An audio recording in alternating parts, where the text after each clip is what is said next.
Hello, everybody, and welcome to the Bitten Apple TV's Apple Bites. I'd like to introduce, of course, my co-host, the Written Riff Ralph. All other Apple Bites, this is your pal, Written Rit Ralph here, straight from Apple Bites. Yes, I like that. Wait a minute, what's your catchphrase? You got to say that. Oh, you want the whole thing. Well, hold there, Apple Bites. This is your Apple Bite Refuel Tavares talking to you straight from our show here, Apple Bites. It's a show where you and I you get geek stuff down. I wasn't expecting that. That was pretty good.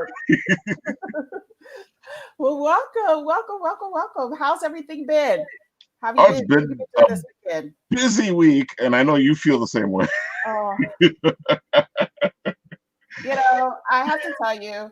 So this is wrapping down. Let me just put a little light on in here. Wrapping down Native American Heritage Month. So I've been hosting some events at my job. We had a really good event last Thursday. We did a panel on Black Indians. It's a very controversial subject because of the amount of Black people here in America, which is about probably 88 to 95% African Americans who have heritage here have Native American blood. But the thing is that they are often denied entry into a tribe based on the fact that blood quantum, which is something that was a European ideology. Before there was DNA testing, before there was blood quantum issues, it was just that you were part of a nation or not. So now there's this, rediscovery of people in the 21st century finding out about their Native American heritage, or knew about their Native American heritage and is now just going in and identifying with their lineage. So it was a very heated discussion. I think a little bit too much so for the very conservative people that I work with. I'm not going to say what company. They didn't see it coming, huh? Yes, I'm not going to say, but I kind of expected it. It wasn't bad, but I'm going to tell you, the event was so good, nobody left. We still had people on after we did the event. They still wanted more. So we're going to have a part 2. But this time we're going to preface this event by saying, this is going to be a very heated discussion. This is something that goes way back, but it's necessary for us to have these conversations in this day and age. Right. It was very interesting. That's all I have to say. It was very, very, very interesting. I know it makes things more interesting now where you can actually trace your lineage with DNA and stuff like that. So, it's not like before where they can say, no, you're not. Now you actually have the DNA to go, well, there it is. So I know that makes things a little more interesting. Not only that, not only do you have DNA, but one of the wonderful things about DNA is that you can now have access to census records, and census records tell so much. In that sense, you could go and you could trace back on the census records and find out who you belong to. If you are able to talk to an elder in your family and say, I knew grandma was Cherokee, I knew grandma was Choctaw, how do we find out about her lineage? And you could go back and do all of that research. But the thing is that the availability by DNA is to have access to all of these things. Right. Ironically, with this, I knew that I was Choctaw. I knew that I was of Native American heritage from my mom's side of the family. But what I did not know is that I was Cherokee from my dad's side of the family and the descendant of 2 chiefs. So this is all discovered by DNA testing. I found like all my family members and stuff like that. It was just crazy. It was mind blowing in that sense.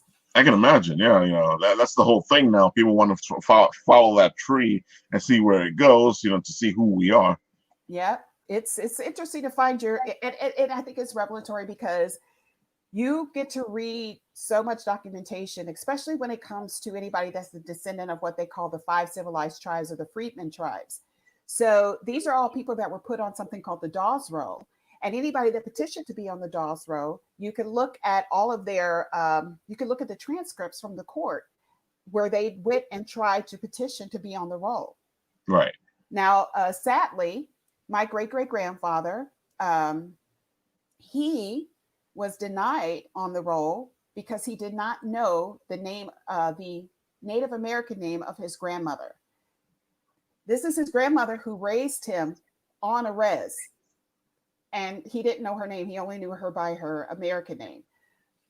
That makes total sense, you know. Yeah, but back in the day, if you appeared a certain way, if you had any melanin to your skin, they denied you access to be on the roll because they didn't want to offer you up the land that they were supposed to give people of Native American heritage Right. during that, which incidentally, they didn't end up getting the land anyway because Andrew Jackson took the land and then Of marched course. them all to Oklahoma Hmm. on the Trail of Tears. And something that people don't know about that is that, you know, some of those tribes did have slaves that were of African lineage, but it wasn't slavery in the sense, not always the slavery that we know of. It was usually you did your servitude, maybe 7 years or whatever like that, and you were married into It's the the other family. slavery, the indentured slavery. Yeah, it was kind Yeah. of indentured. So when they went on this Trail of Tears, they actually the African slaves were the ones that helped people survive along this trek. And those are the Cherokee freedmen that you see right now, or even the Chickasaw or Creek freedmen that you see right now that are living in Oklahoma. Right. So yes, so yeah, it's very interesting. The history is oh, it's I mind. always found history fascinating, and I love learning more about Native American history, especially because, you know, I feel like it's just been left to be forgotten, and I don't think we should forget any history. No, we shouldn't. But unfortunately, that's something that's been, you know, removed from our you know our books. A Exactly. lot people don't know about it, so it's kind of a sad thing to say. But this week, all of us participated, and this is still ongoing right now. This Yep. week is the Urban Action Showcase. We actually spoke about it last Last week, weekend. yeah. So I noticed that you all did an interview a couple of nights ago. So tell me how that came about, and let me pull up everything on the slide. Well, we both know that Cadmon's been working with AHR Vision and Abdul, you know, because he's the creator of the comic Dynamic, and he based his character on Cadma, and he came to Cadma to be the embodiment of the character. Um, so they Wow. have that relationship, and you know, we call him the boss because we've been working with him for a while. And you know, I was talking back and forth with him. I said, "Dude, we've been talking this diversity thing for a while. Why don't we just sit down in front of the camera or the computer and we talk diversity? We talk a little bit about your company, and we showcase, you know, exactly what you've been saying because you are actually living out what you've been preaching. Your books are diverse. You Hmm. do have black people, you have Asian people, you have white people. There's all types of people in your books. So you're showcasing what you're talking about. So let's sit down for a bit and talk diversity and talk some and you can explain where your books come from, what the storylines are, and you know, let the people know. Wow. So that's engaging. What is this character? Tell me a little bit about the character that Katma is, that he modeled after Katma. So the book Dynamic, you know, as he was explaining, is a homage to the old 70s kung fu movies, you Hmm. know, the Shaw Brothers and you know all that stuff. And you can you know this stuff, Leslie, because we love those 70 Yeah. movies, you Yeah. know. Yes, we do. Yes, we do. And and as he's talking about it, you can feel the love for the whole 70s thing, and you know, you can feel that the feeling of the book is this whole 70s kung fu era. So her character is this master of kung fu that is able to learn certain kung fu forms through certain oh, what do you call them, uh well, there's certain methods, and in doing this, she, you know, she's out there trying to be the hero that we need right now. Wow. I can't wait to get involved in this. This is so cool. Did he actually do like a physical representation of her? Yes, there's actually, if you look on Cadmus page, there's a bunch of, she actually has herself as the character a bunch of times that he's actually drawn. Oh, God. So everybody, you have to go to Katma's page. Hmm. She is on Instagram and she is on Facebook. And just look at her. And, you know, I'm sure we're sharing it on the Bitten Apple as well. Yeah, But and I'll probably put it back up. Yeah, yeah, just because we're talking about it right just now now. that we're talking about it, we should. Yeah, you should put it Yeah. up. So all of us have been able to actually sit in some panels for the Urban Action Hmm. Showcase. And last Exactly. weekend I was able to do so. I'm telling you, it has been so amazing. My first panel that I got to sit on was actually action stars from the 70s. So that was Oh like man. Antonio Fargas, Fred the Hammer Williams. I mean, it was so freaking good. I felt like I was a little kid again at the drive-in theater because I saw most of their movies during Right. that time. So it was amazing to have this conversation about how filmmaking was back in the 70s as opposed to how it is today. And Right. the representation of a person of color, a black person being a martial artist, being the head of a film, being the lead in a film, it was just really eye-opening, and all of them were just so characteristically themselves. You know, it was I didn't realize that I was the only local press there.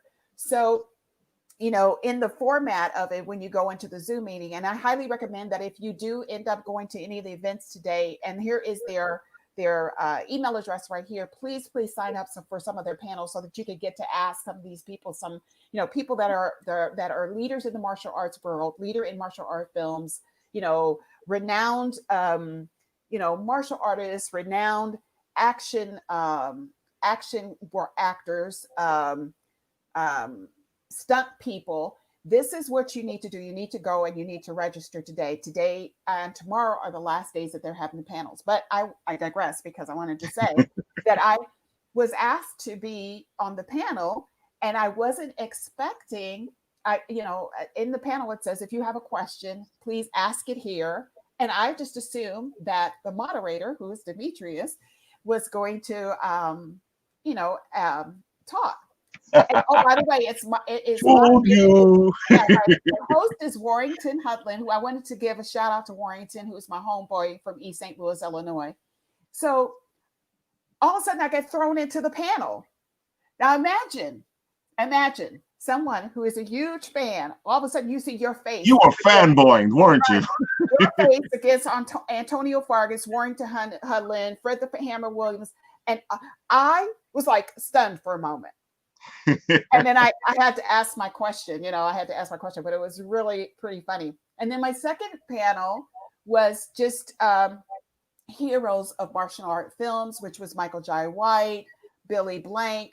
I mean, all of these particular panels, you can go on the Urban Action Showcase or even on the Bitten Apple TV and look and see these panels that they had Exactly. Yeah. with these guests. Phenomenal. It's sad that we're not able to be there physically this time of the year, but I think honestly they reached more people with this format than they probably have ever done.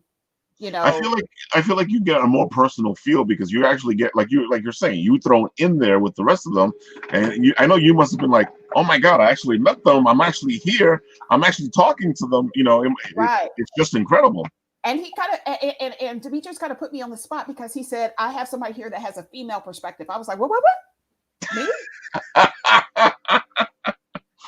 And Warrington even said, you put her on the spot by giving her the responsibility of being the voice for all females that are on this panel. I was just like, oh shoot, I should have come up with a better question if that's the case. But these are the celebrities that you have at this event. And Demetrius has been putting this on for some years now. Yeah. It is a phenomenal event. It is the means for you to rub shoulders, elbow to elbow with people that you consider to be your heroes in martial arts and action films. I agree. It's an amazing event. We love going to it. We love meeting all these people that we've actually seen on the screen since we were young. There's times where they're actually showcasing anniversary to certain movies, and people from those shows are there. I think one of the panels they did was reuniting the people from oh my god, The Last Dragon. There you go. I saw Keith David on a panel. Oh my god, that's what happened yesterday. Keith David was on yesterday, and I'm on the train watching this, right. and Dimitri's all like, Ralph, could bring you on. And I'm like, but I'm on the train. I have a bad connection. No, I wished I would have been the fly on the wall there because I sure would have jumped in the Oh bed. my God, it was fantastic. You should have seen, oh, Oh my God, that was unexpected. He was not announced for this no. event. How Demetrius able to get that coup, I don't understand. But I have been a friend, a fan. I would say friend. I wish a fan of Keith David since. Geez, gosh, how far does it go back? The Thing, John Carpenter's The Thing. They Live. We just talked about that last week. How Yeah, we much that just was talked one of about it our last favorite week. Yeah. films. Do you know? I want to give a shout out to my friend Gerard, who's right now recuperating everything. You know, brother, I want to give you a shout out. But we used to go to a place called the Shark Bar back in the day in New York, which was the place where everybody went. Everybody went to the Shark Bar. You know, all the who's who in the industry went to the Shark Bar. And one night we were there having catfish and greens and cornbread because that's the kind of food that is it's over there. And behind me, having a conversation with this guy, just out there was Keith David, and I was like, oh my god, oh my god!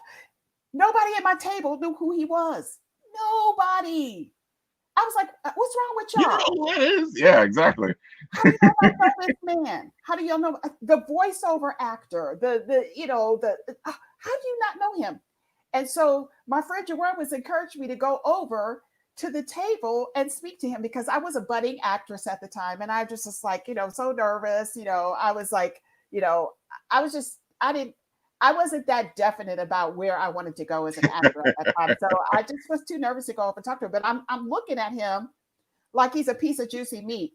And he's looking at me, and I'm like, oh my gosh, oh my gosh. I was just thinking to myself, I wish I would have gone up and actually had taken a photo or actually had spoken to him at that time because he has by far been one of my favorite all-time personalities, in the world. So He was celebrating, I think, the 20th anniversary of Pitch Black.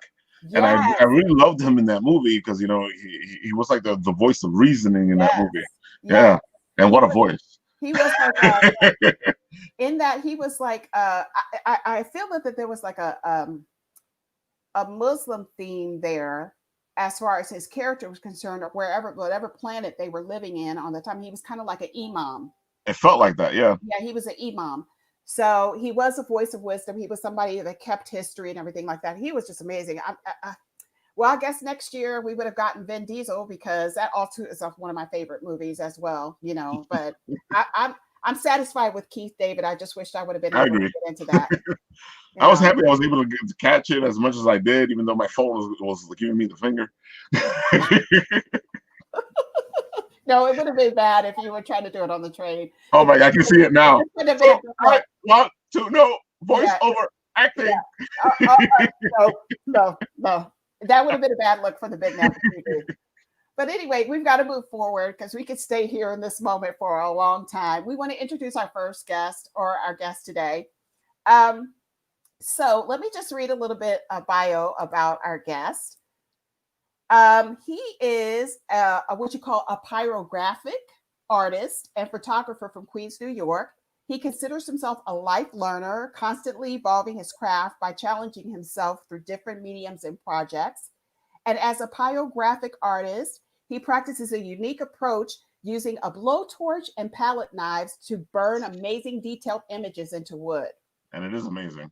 Yeah, it is. His work typically captures the intimacy of the human figure intended to promise self-love and positive body image.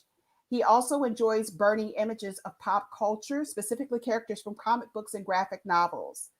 He has been featured in several New York galleries, including Industry of Huntington, the Redwall Gallery and Resorts World, New York City, the Gramercy Art Club of Manhattan, and as a photographer, he specializes in boudoir photography. Let's hold that moment right there. Because boudoir photography. Because he sent me some images. They're fantastic little images. Yeah. What? Oh. Amazing. But I can show them. So Shadow Rabbit's like, woohoo! I could put one up, but I couldn't show the other ones. But I loved it. Loved it. So let's go on. He finds that the intimate nature of his photography is a sense of empowerment for his clients, and he enjoys creating a safe place for people to creatively explore their sensuality. He's married, he has 3 children, and he lives in Huntington, New York. And when he is not creating art, he's managing an artisan lounge called Industry Makers in Huntington Village. Ladies and gentlemen, without further ado, let's introduce our first guest and only guest today, Mr. Michael Gianakos. And I'm going to add you to stream because I hope I said that right. Is it Gianakos? Yeah, you nailed Gianakos? it. Yep. Okay. Yes. Hi, Yeah.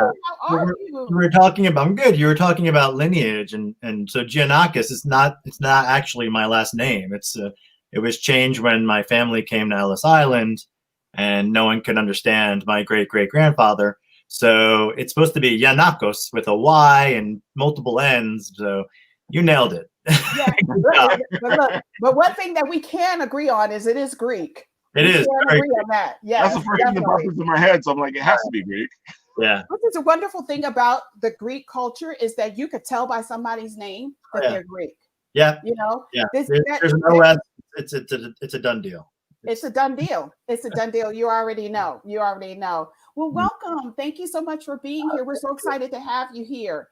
I have to tell you, I absolutely love your art, and I was so engrossed in it because I was trying to put together our presentation at the last minute, like I always do, and I was too busy looking at everything, on it. But oh gosh, especially the boudoir art.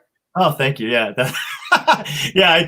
And those are more tame images. I was trying to vet the images before I sent them to you. So I think I want to see the untamed. Yeah. I want to see the untamed. But I don't know, Liz. I was on Instagram. I'm going through. Oh look, it's nice. Whoa! It was very confusing for people for many reasons because no one knows I do it, and then also they're like, "Wait, I follow you because you do this wood burning stuff." Exactly. This doesn't look like wood burning. But now I follow you because you are now doing the intimate stuff, and so hey. Yeah. And I have a new account for that. So there's another account which I said. Yeah. So I did add that information onto that when we get to that particular photo. I did add that on there, so we'll definitely follow up with that. But yes, beautiful, beautiful, beautiful. So how did you start doing this type of art? What possessed you? So just before I answer that, I just want to say you had this amazing introduction. I was enthralled by. We were talking about any introduction, first of all, that includes Native American lineage, and then also They Live and David Grohl in that movie. I think that you don't beat that. Just so you're aware, very interestingly enough, my wife is Native American, and similar.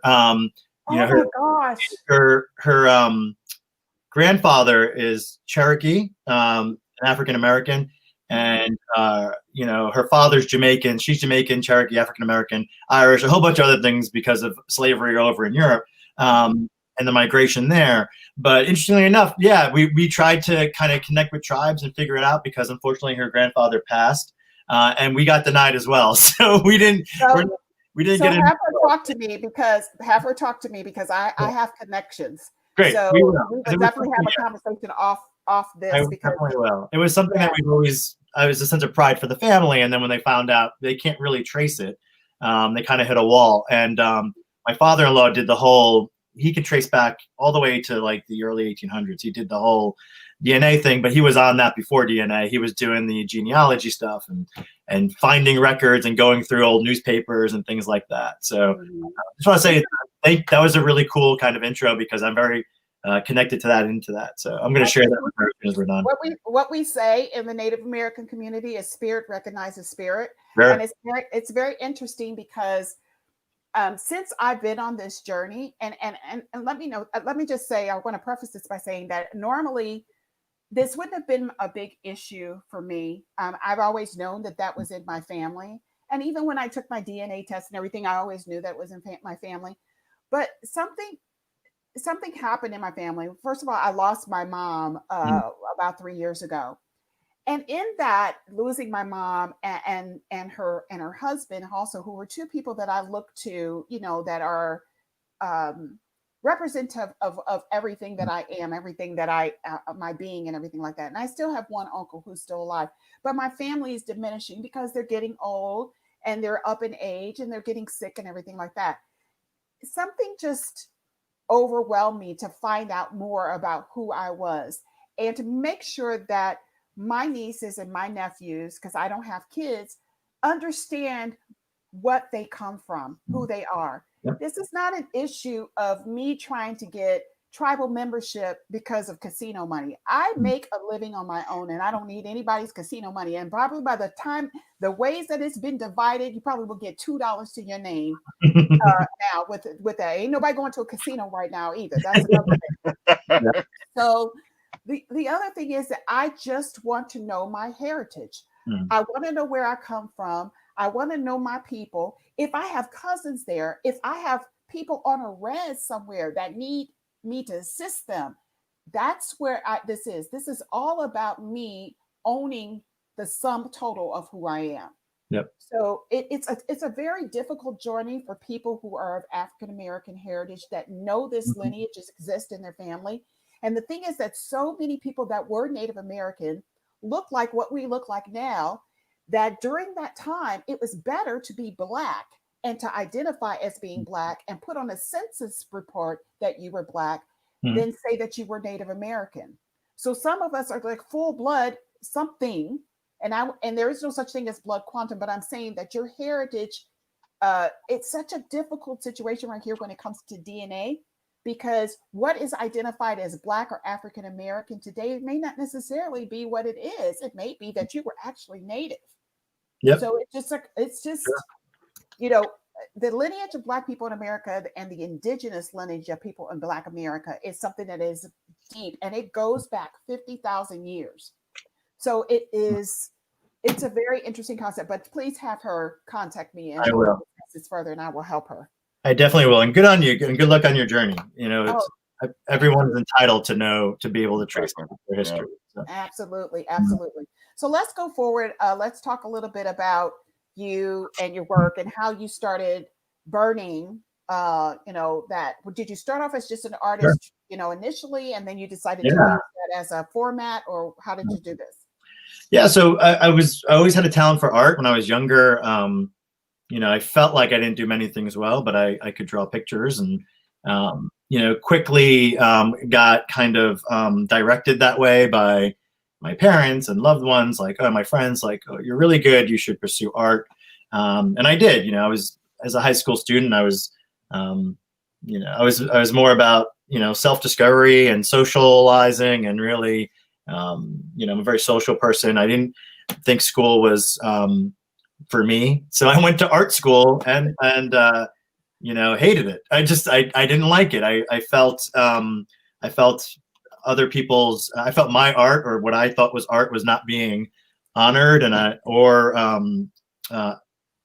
invested in or evolved. I was being told, you do it this way, you do it that way. I went into graphic design, which was totally not something I probably should have done. And it was, before I knew it, I thought I went from doing art to learning how to do magazine layouts. And I was like, but that's not, for some creatives, that's great. And that's what they love to do. And for me, it wasn't that. So I dropped out of art school, and I ended up pursuing a career that I loved and I'm passionate about, working in nonprofit, managing nonprofit organizations, mostly that support marginalized populations and immigrant families. So for 22 years, working in communities, working with people in nonprofits, and didn't do art for a long time. I describe, I think everyone's art, there's a relationship you have with your art. And I like to say that we called it quits in college, and we stopped dating. And I just, art wasn't a priority for me. Other things were. And then about maybe 10 years ago or so, I started, needing something else, because I was going crazy, working a lot of hours, investing a lot in people that I supported and communities I support, and really not putting myself or giving myself the time I think I needed for myself, being a dad, being a husband.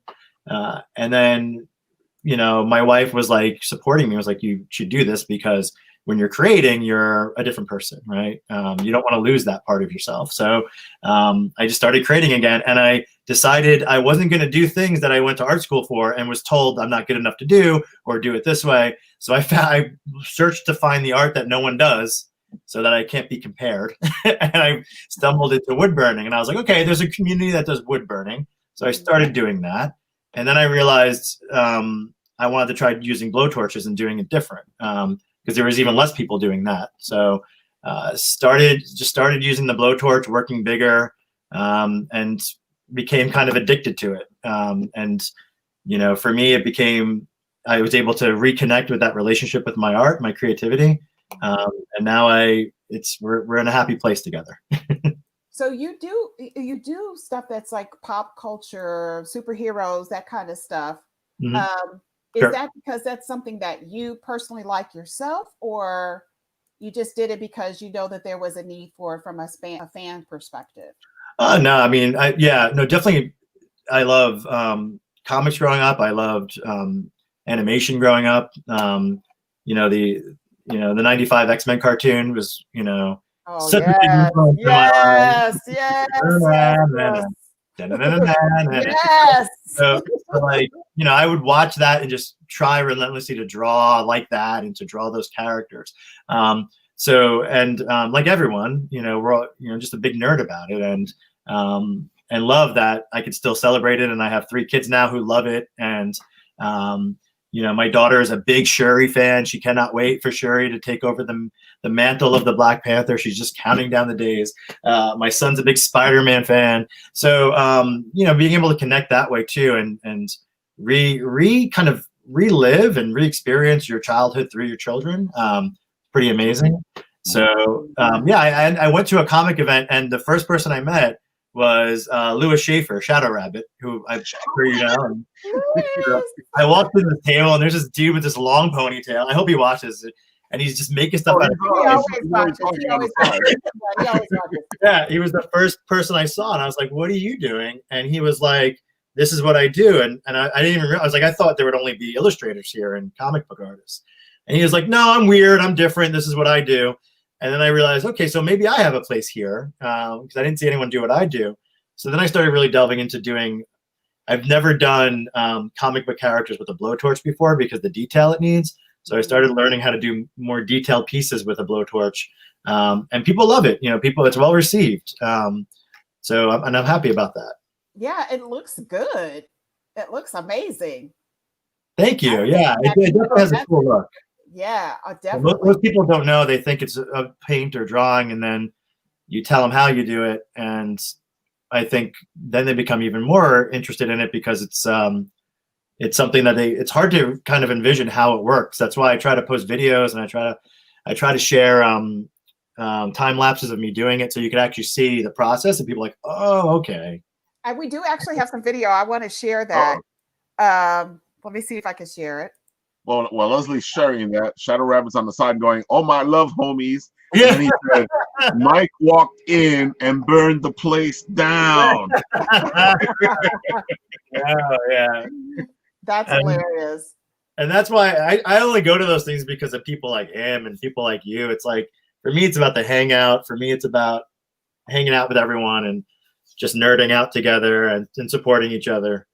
I'm telling you, Les, I was walking by this booth, and it looked different than everything else that was in the place. And I'm like, I'm going over there. I'm going to talk to that guy. Wow. I gave you a piece, too. I think I just gave you a piece right off the wall because you were just, you still have it? He still has it? All there right. it is. Yeah. Oh my God, I was so happy. This is amazing. And it's funny because this was the second time I had seen him, and when we did the interview, and the first time I saw him, this thing was just sitting there in his wall. I was like, that's amazing, that's beautiful. And then he actually added the color to it and made it even better. Now wait, how did you add the color to that? How did you do that? It's like watercolor. Yeah, I started playing around, just like, what if I did things with color? Because people love color, and when you're doing wood burning, it's a little different. You're working with contrast. Here's the video. This is part of the Boba Fett video. Okay, let's look at this. Yeah, so I'm using the metal palette knife that you would do spackle with. Basically, you're creating negative space. So, typically, so you're burning, you're creating shadows. You can ricochet the fire off the metal to get a different look. Wow. So, yeah, it's very interesting, I think. And there are people that do it. It's not that rare. So it's nice to see how other people do it and their technique. But I love doing it. I know what you're talking about because I've seen other people pop up on the feed that actually do it, and yours is totally different from theirs.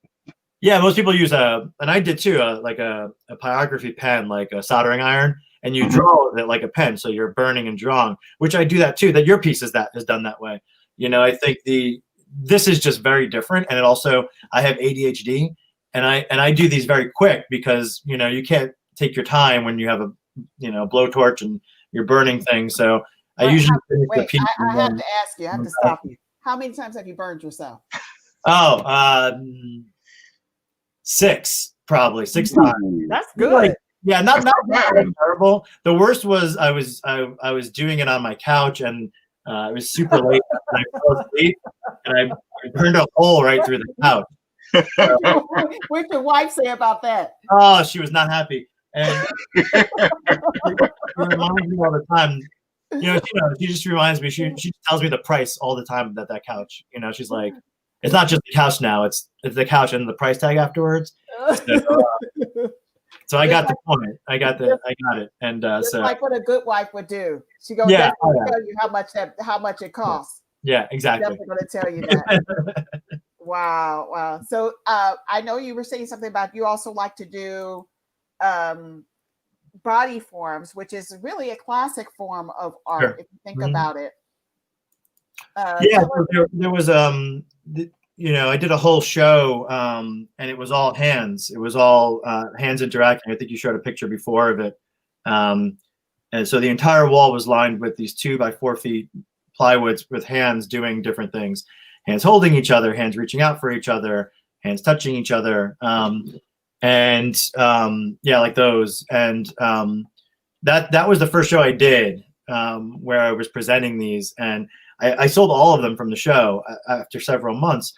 And that's what made me think, okay, I value this and I love this, but it's great when other people also value it. And they show this is something they would hang in their home. And this is something that reminds me of my partner or my father or my mother. And so I really do like trying to create taking something that's wood, wood is alive. It's a living thing.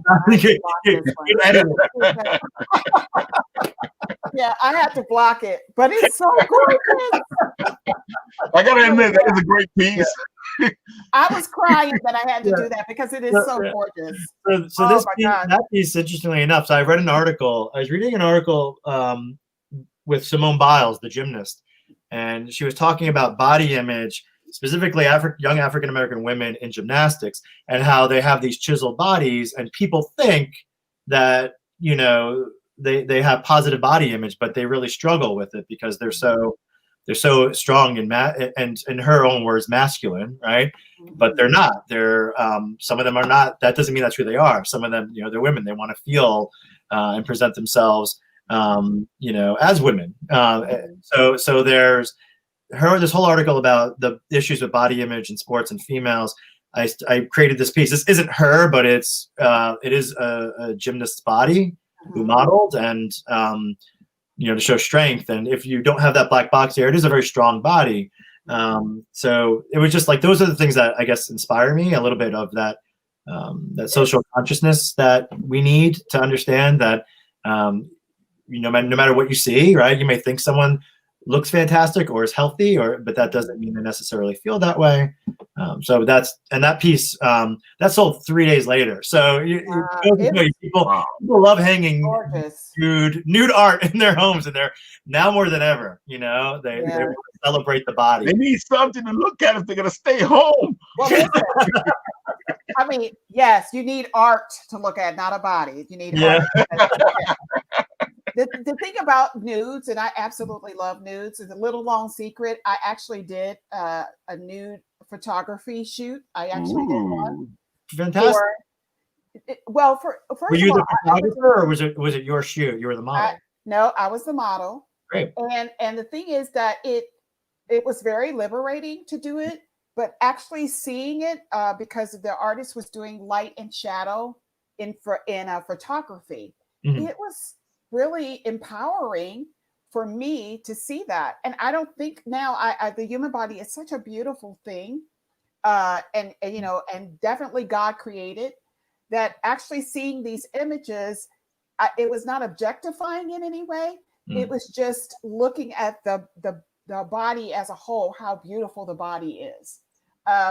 Sure. You know, a lot of people, I remember when I was in college, like a lot of people would ask like people to come in and pose for artists. And, you know, people had such a stigma about that. But I believe that once you put yourself in a situation to be photographed, you know, to be photographed or captured in a way that is just a normal, natural way, you can see the beauty and all of that. Now, those pictures, y'all will never see. If you go to Instagram, you get an idea of what the pictures look like. Yeah, that's only for my husband. He now, you know, holds those.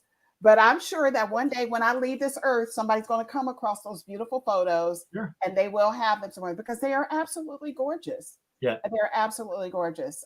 You know, and they're you. It's yours. It's for you. Right. They're mine. They're mine. I think that's whenever I work with models, which is relatively new for me. I've been doing this my whole life. It's I'm able to channel though interchangeable skills, like there's the social work background, or working as a counselor and working in like managing crisis. And there's actually a very interesting correlation that tends to happen between people who want to model and people who suffer from trauma. So not always, but there definitely is. You have to be careful as, I think, a photographer and be knowledgeable of that. That there might be a woman or a man who is looking to do this because they want to reassume ownership of their body and celebrate their body, because through a traumatic experience, maybe that wasn't the case. So there's definitely a conversation that happens. Everyone starts off nervous, as I'm sure you did. You're a little nervous at first, but if you have a good photographer and the right environment, I feel like you forget about that very quickly, and then you start to get into the moment, and the reaction people give when they see the photos, and it achieves that mission for them, which is I want to celebrate this. This is my body. This is I love my body. I love myself, and so many people just do it for themselves, and or their partner, but really for themselves, and no one else will ever see that photo again. And the thing about it is it captured like everything, all my scars, all of my skin tones, all of the things that I was so ashamed of body wise. And it was so beautiful seeing it captured in photography. And now I can look at that and say, this is such the way that we are created as individuals is such a magnificent thing. The lines, the definition of how we are shaped as people is just amazing. And no matter, I was not in any shape when I did this. It was just the natural me, flabby, everything, but beautifully. But this is the thing, like, I did not see my body. I saw the beauty of the art. Yep. So, well, it's interesting. It's a little bit of a flip to it, because as an artist going to art school, when a very thin model walked in, you kind of like, because artists love drawing and recreating curves and full figures and shadows and shapes and different. So it's a little shade thrown the skinny girl's way. But think about that. The Zoftic art that was done in the Renaissance time, I was a pre-Renaissance. Was that anything that was done? Some of the nudes that were done. Help me here, because I don't remember. Yeah, there were more of the curvy female they form. Were all very Zoftic. They were all very Zoftic women, and beautifully rendered, in different kinds of settings and everything. But it was nothing that was sexual about it. It was just the beauty of what God has created. So definitely, kudos on that, because what you don't see, what I had to block out, was just gorgeous. It really was. It's done very well. Yeah, thank you. Very well. It almost looks like it's a photograph instead of you doing it on wood. Absolutely. Yeah. I And wanted to bring. for that specific piece, Raphael was the perfect model. He did a great job posing. Oh, stop it. When that shirt comes off, you all don't know. I'm jealous, Raphael, because your boobs are bigger than mine. So hey, leave it alone. No body shaming, Raphael. Yeah, no body shaming here. Yes. But yeah, these are really, really good. So now we're going to get to your intimate, your intimate stuff, which I thought was really gorgeous. But first, I have to feature this. I'm nervous. I'm forgetting what I sent you. No. This is like one of my favorites right now. here. Jimmy, yeah. Jimmy. What? I have to say, before you move on, these are the tables you do, or are these just the regular pieces? Yeah. So that's a tabletop, and I turned it into a table. I put hairpin legs on it, and I put it in industry in the gallery lounge that I run, and it sold there. Like a woman came in, said, "My son, he's in college, just got his dorm, huge Hendrix fan, so she brought it for him." So yeah, these are hanging on the wall. I could put a wire behind it, hanging on the wall as a piece as well. So because I saw the one you did for Lou Tram, and that one was amazing.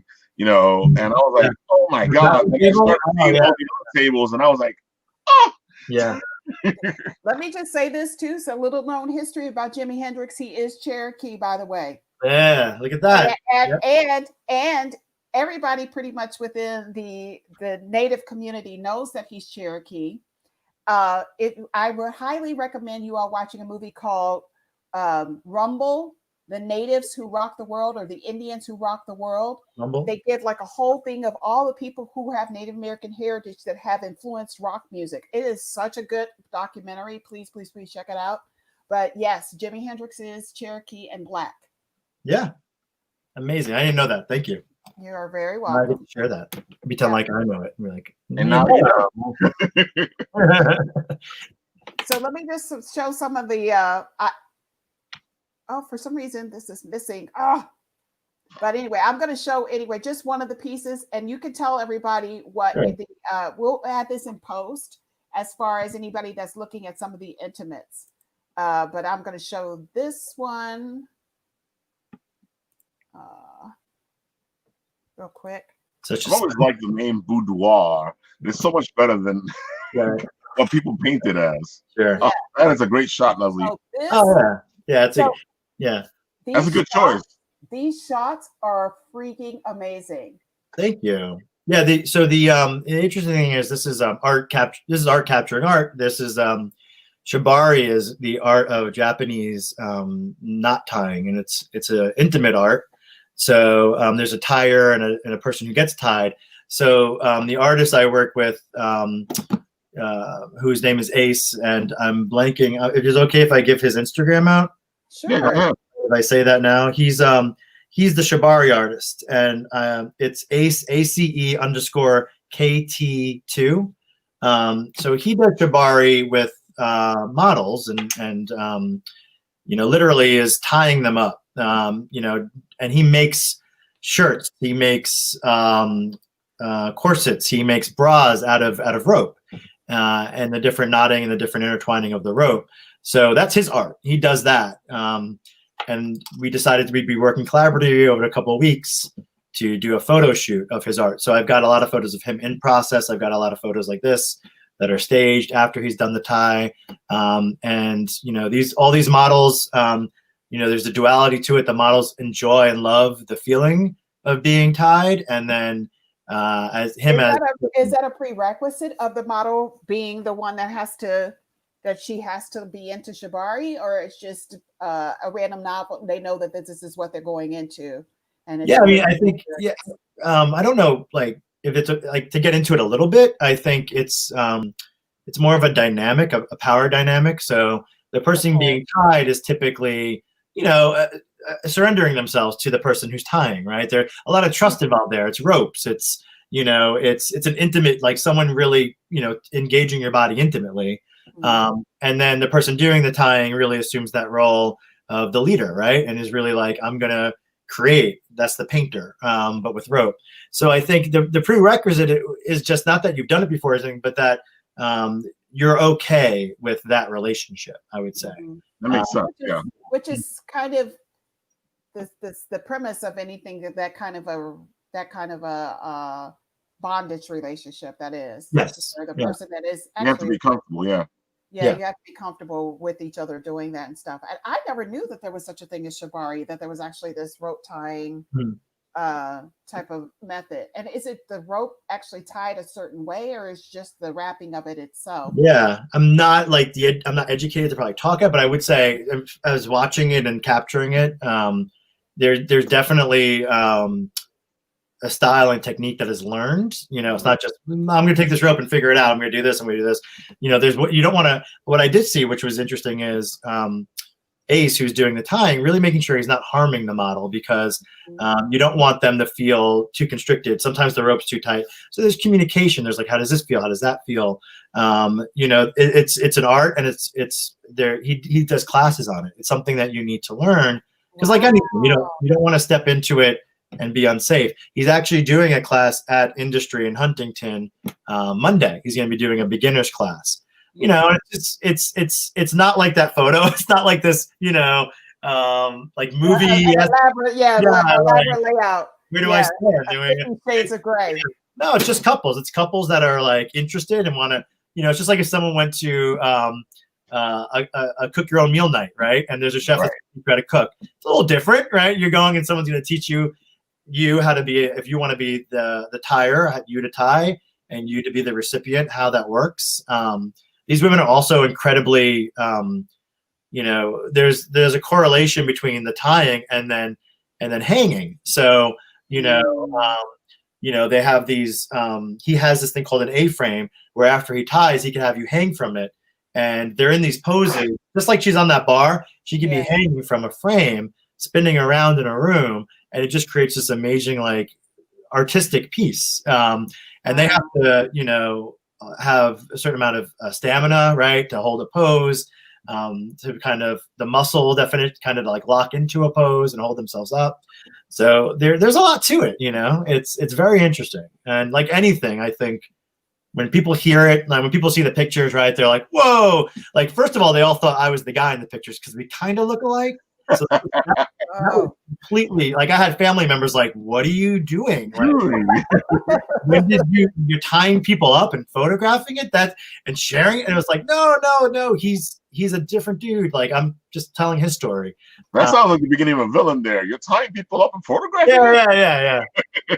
That's Those Japanese, I tell you, the things that they come up with. Yeah, exactly. Yeah, I mean, it's beautiful. The pictures, the ones that I could show, some of the pictures, and I highly recommend. Now, can you tell everybody where they can go to actually look at this? Because I was supposed to put it in the picture and I forgot, so I'm sorry. But tell everybody where they can go to in order to look at the rest of the art. Sure. So the photography is going to be on Instagram, and it's at X Forbidden Forest X. Little Harry Potter, random Harry Potter reference. What is it? X Forbidden Forest X. Forbidden Forest X. Yeah, Forbidden Forest, and then an X on the beginning and X at the end. Okay. And then easy to remember. Yeah. And then for wood burning stuff, it's my at Mike Burns. That's there it is. X Forbidden Forest X. Yeah, at Mike Burns. Yeah. So and I haven't been doing a lot of wood burning. I've had a lot of other projects and things coming up, especially this place Industry that we may talk about, which is a safe haven for artists and creators. But I'm hoping to get back to it very soon. I do want to talk about Industry, you know, now that you brought it up, you know, especially because I want to go, you know, we've been planning this thing where I go over there and I see you and Shadow Rabbit and the rest of the guys, and just to showcase this safe place you made for all this art to be showcased. You know, I know there's a lot of places where people can probably showcase their art, but I feel like it's gotten to the point where you have to have some kind of name in order to get your art anywhere. So, you know, tell us about it. Sure. Yeah. So Industry has been around 2 years now in Huntington Village. It's an artisan lounge. Yeah. It was started by two owners, an artist named Mono Chris, and an antique dealer named Michael Hubert. They opened the place up, and it was a marriage of antiques and art. Their two passions coming together. They're still the owners. Unfortunately, Mano, who's the leader and the visionary of the art collective there and the everything we were doing there, he moved to California recently, and I've stepped in to help manage it.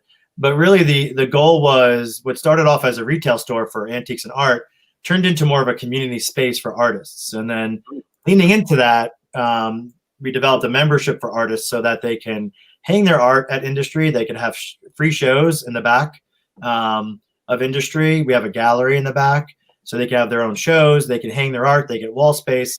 We give them discounts because we do have a beer and wine license and a bar, so they get discounts at our bar. We have live music because music is art. It's really this kind of epicenter that's become for, like, if you can imagine a CBGB's, but more of a jazz feel to it and more of a blues feel to it. That's what we are. It's this little kind of small little looking hole in the wall. And then you walk in and you're surrounded by antiques from the 50s, the 70s. You have amazing painted walls with this psychedelic kind of 70s feel.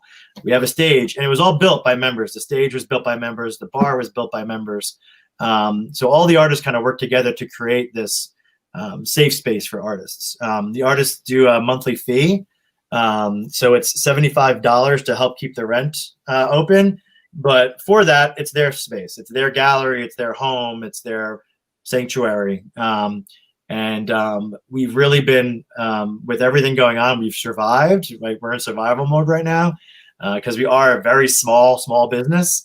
And we're keeping the doors open with everything going on with COVID right now. Because really there are artists and there are people that come there that they can't imagine where else they will go with their art. It's unfortunately the world for gallerists and galleries is not for everyone. Those politics and kind of the pay to play aspect. It's a beautiful space. It's got beautiful people in it. I hope you both come one night and check out some of the music. And it's definitely become a very important place for the community. So yeah, I definitely want to, as an artist, as a creator, it's nice to know that you could go around people. And the thing is that the networking is, exceptional, because you have other people around you that are looking to create something, and you all, just bouncing ideas off of each other. Right. It's a community. And I think the best work is done by people who are in contact with one another. This business it's very nepotistic, so it's as all and if you find somebody that you are on the same creative wavelength with, who knows what's going to come out of that. So absolutely, because I will take up I'm sure I'll be in touch with you anyway, because I'll be talking to your wife. But I hope so. Yeah, no, there's that. And there's also, I think there's things we want to do in that space that goes beyond the art. And one of the ideas that we've had is to do almost like a TED Talk segment where it's called Industry Listens. And it's really about creating a communal space for people to learn, become educated, educate each other around a lot of the social issues that are going on, and especially that are surrounded, marginalized populations, racism, the distinct line between the haves and the have-nots, like really understanding that there's strength in the communities we have. So we're looking for speakers. We're looking for people who are interested in kind of taking our stage and maybe leading a conversation around any topic that they think is relative to what our country and our communities need to move forward. So if that's anyone you are interested in, or anything we're looking to create that there too. That's really different. That's I feel like it brings a whole different aspect to it. It gets people participating, motivated. You may find something or hear something that you wouldn't have otherwise. And it also gives a platform for people to actually share what they've learned. Right. Exactly. I mean, the beautiful thing about the space is you have people that, I worked in the South Bronx for 20 years. You have people who lived in Brooklyn. You have people from other countries. We have a very talented musician, Toby Tobias, who lives in South Africa. And he does these folk nights where he brings in different musicians to tell the story about living through apartheid and, and really kind of spreading the message that, racism and classism is still very relevant. And, they're there. It's just giving them the space and giving them like you said, the platform, so that not necessarily the same people who all get it sitting in the room, we could all those of us who get it can sit in a room and we're going to feel that energy. I want the people in that room that don't get it and never really thought about it. And I want them to walk away thinking that's a perspective I never would have gained unless I came here and listened to that. So that's what we're working for too. And that's the knowledge is power, learning these things, Mhm. because we all live in such a silo that we don't know a lot of stuff is going on, and people, to educate themselves is, and it's empowerment, and actually that's a great thing. But isn't it always the creative Sure. community Yeah. that does these things? Yeah, Actually, it's funny too because they're a community that, like, honestly, I love our artists, but they spin like tops. It's like, they're just emotionally charged people. We all are, Exactly. Yeah. because we have this creative kind of. That's who we are. So when these things happen, it's very hard. It can be difficult to sit and think about planful kind of action, right? Like, so what are the things we need? What are the things we want? And what are the things we're ready to start working towards?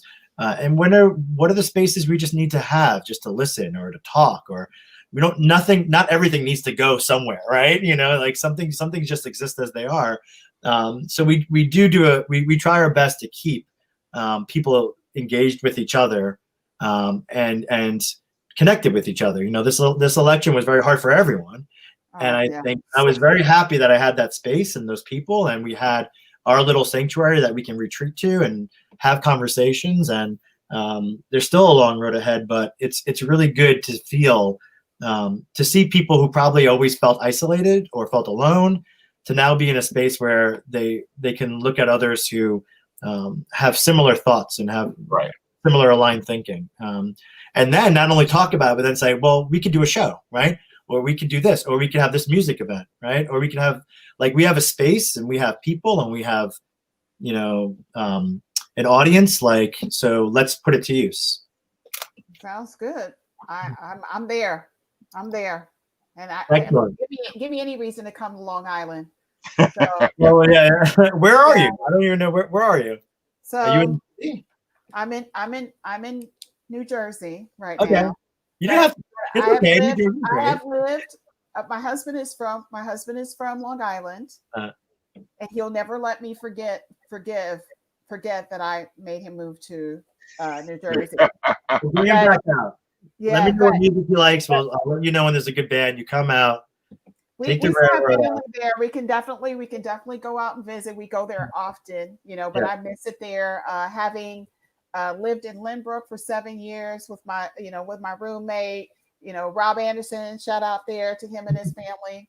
Love y'all, miss y'all, but I sure do miss Long Island. I tell you, it's just a community there like no other. And so I miss it. But so give me any reason to go there and I'm there. Excellent. Yeah. Hey, Raphael, you're going to come through soon. We're going to do something there, right? Yeah, we're working on something so we can go through. So, we can all check out Shadow Rabbit's top secret Bitten Apple thing that we've been doing with them. Oh, wow. And a lot of Apple teenies are going to be surprised at what they see. Awesome. So, very interesting. This is going to be interesting. This is going to be. Then we can also showcase the place and showcase Mike's stuff as well. Sure. It's going to be a nice little expo. So, you could everybody please like and subscribe and follow Mike Gianakos, and when he's look at his stuff, he's at Mike Burns Things, and that's on Facebook and Instagram. That's MikeBurnsThings.com, which is his webpage.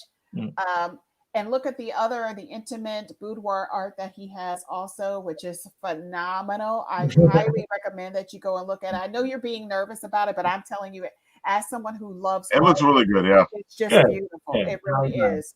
It's I'm glad. Thank you so much. Don't ever feel nervous or ashamed about creating that content. It is gorgeous. It really is. You. Thank you. So, but we definitely would love to have you come back because I want to see what else is going on with you, and I'm sure we're definitely in touch. And is there anything you want to say to the audience before we let you go?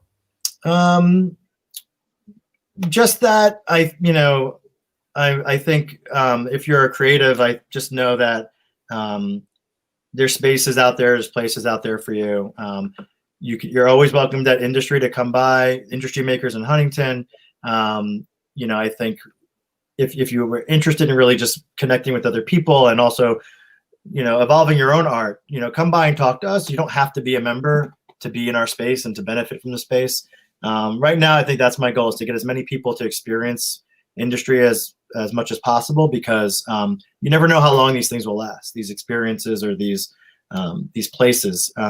So just definitely come by, hang out, and also just support small businesses. Please do your research. Support women-owned, support Black-owned, and let's try to work into the holiday season, keeping those people in mind. Okay, thank you so much. We appreciate that. That's some good words of wisdom, everybody. Thank you. Appreciate you. Community out there. All right, thank you. Thank you. Go through your day. Definitely stay in touch with me. We'll text each other and have a conversation offline. Excellent. Thank you. I'm so glad to have met you. Thank you, Raphael. You guys have a good we'll talk. We'll get the whole thing together, and we'll show. I can't wait. And let me know when you want to do your photo shoot. I'm ready to go. All right. I want to be tied up. That's not what he's talking about. Yeah. All right. Okay. Thank all you. Right, you all. Thank you. Thank you, Mike. See ya. All right. So that was a lot of fun. Yeah, that was a lot of fun. So I just wanted to say, for everybody out there who celebrates, before we leave, today is Diwali. And so if you don't know anything about Diwali, it is a festival of lights. It's celebrated in India. I do want to give like a little bit of a background on Diwali. So it's called the Festival of Lights. It's celebrated in honor of Ramachandra, the seventh avatar incarnation of the god Vishnu. And it is believed that on this day, Rama returned to his people after 14 years of exile, during which he fought and won a battle against the demons and the demon king Ravana. So this is highly celebrated in the Indian community. You go and you enjoy your day with people, but they're all celebrating. So I want to wish everybody happy Diwali. If you're out there who celebrates, and those who don't, actually go and educate yourself on this really wonderful celebration and holiday. So anyway, thank you so much for being with us. We're going to be here next Saturday as usual, like we always are. And is there anything that we should do? We highly recommend also that you go and check out the Urban Action Showcase before it ends today. Please, please, please, please go and actually right now there's an interesting one going on, isn't there? Yep, there is an interesting one going on, and I have one that I'm going to be going to. But actually, could you tell everybody what it is? So maybe you can jump in. It's only 2:09. You can get in right now if you're watching this live. Give us a little bit of a breakdown of what's getting ready to happen right now. All right, so hold on a second. Talk a bit, so I just find where the information is. I put it somewhere. Okay, that's okay. Go ahead. There it is. All right, so right now at 2:00. You have, of course, there it goes. Hey, stop doing all that.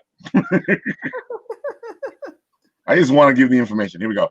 Go ahead. And the Urban Action Showcase right now, you have, what is it? The Women of Action? Yep. That's what it is, the Women of Action. And of course, we have one of your big people there, Cynthia Rothrock. Cynthia Rothrock. If there you we go. don't know anything about her, she played China O'Brien. She's one of my favorite people in the world. I actually had the opportunity of meeting her last year, and I thought I was in heaven. And she looks great. She's still spunky. She's still full of life. I definitely highly recommend that you go and check that out. I know that there's some other panelists on there, but I know of her being on there in particular. So go check it out right now at the Urban Action Showcase. Go and sign up for the rest of the events that they're having today and tomorrow. There are actually some very kick-ass events. Go check it out. If you like martial arts, if you like action movies, it's the place to go. Yes, it is. Yes, it is. So go to urbanactionshowcase.com. Sign up for some of the rest of the panels today. We will see you next week at the same time at 1:00. Thank you, Ralph, as always. Thank you, our audience out there. Continue to like, subscribe, and support Bitten Apple TV. We are on Facebook and YouTube. We will see you soon. Have a good day.